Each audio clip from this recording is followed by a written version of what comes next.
organisado, sistematiko to, at hindi magagawa kung hindi ang leader mo, ang hepe ng sindikato, ang presidente ng Republika ng Pilipinas na si Bongbong Marcos.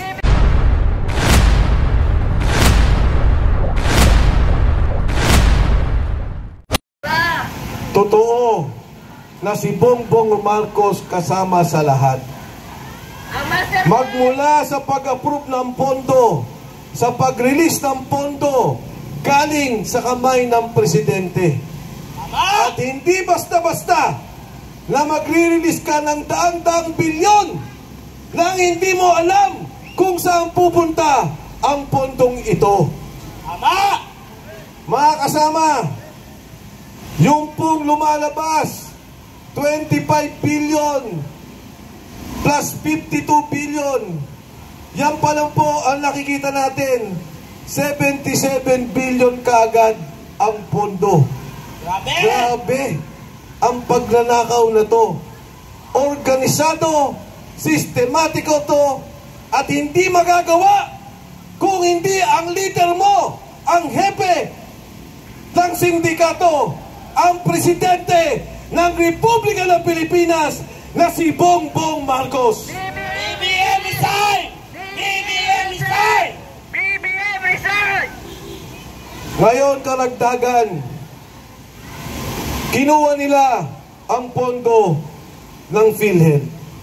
Ang sabi nila, kailangan natin ang pondo ng PhilHealth, gagamitin natin sa gobyerno.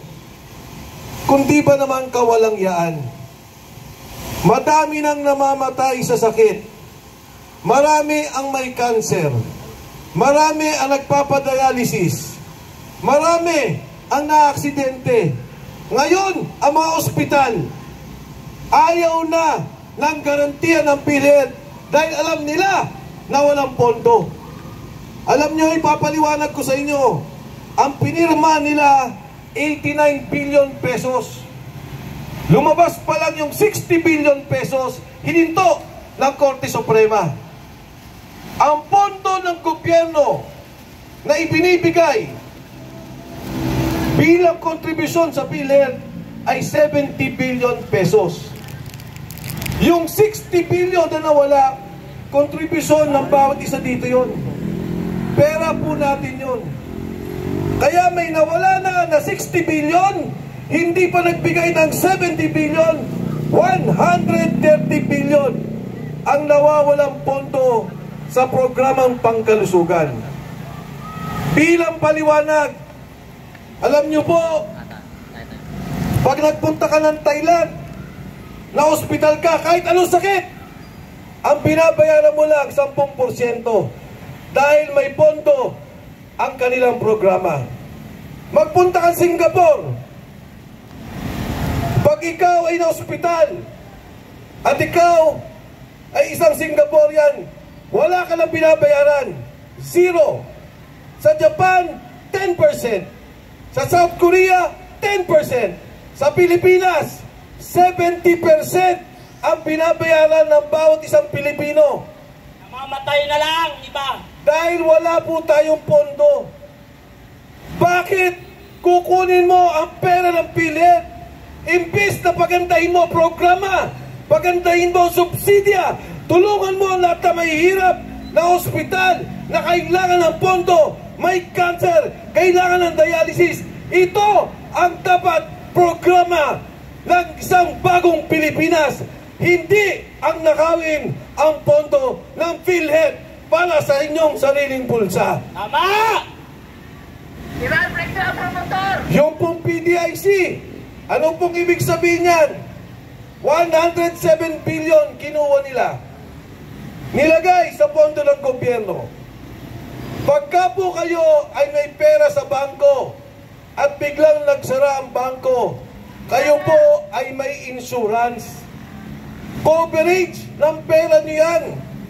Pera natin, ang PDIC, mula sa bayad ng mga bangko, mula sa mga kita ng bangko. Ano po nangyari? Kinuha nila ang pondong yan. Imbis na pagandahin ang programa na tayo maglagay ng pera sa bangko, alam natin na hindi mawawala.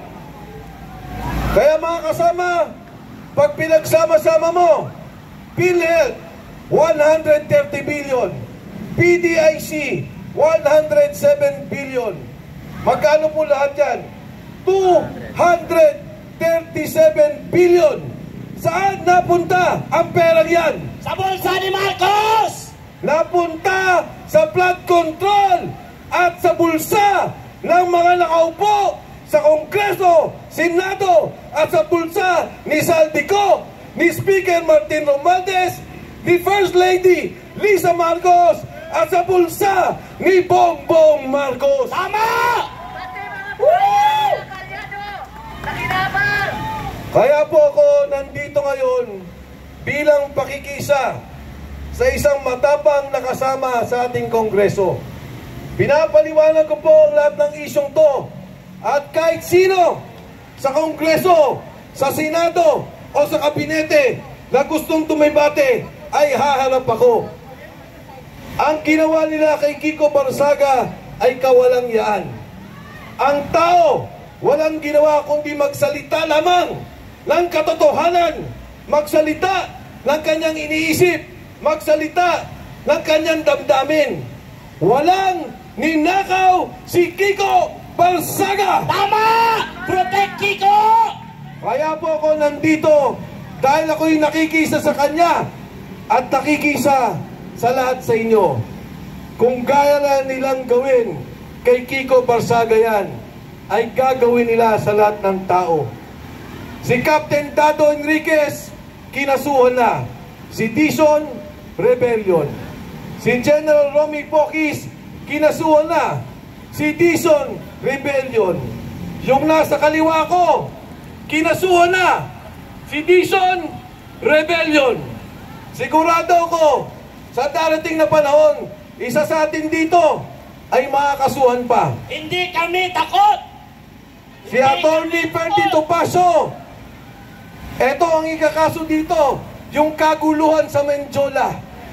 Siya pa ang pinagbibintangan na nanggulo, si Atty. Ferdy Topacio. Mga bobo sila! Hindi lang nila magawa dahil magaling na abogado to, si Atty. Ferdy Topacio. Tama! Kaya bilang pakikisa, ako po ay nandito, nakasama ninyo, kasama ang lahat ng mamamayang Pilipino, ang kapulisan, ang lahat na sundalo ng mga kabataan. Panahon na po na magsalita tayo, panahon na magkaisa tayo, itigil na ang kawaliang-lian sa gobyerno, pigilan ang sindikato at ipaglaban natin ang kinabukasan ng sambayanang Pilipino. Maraming salamat, magandang hapon sa inyong lahat.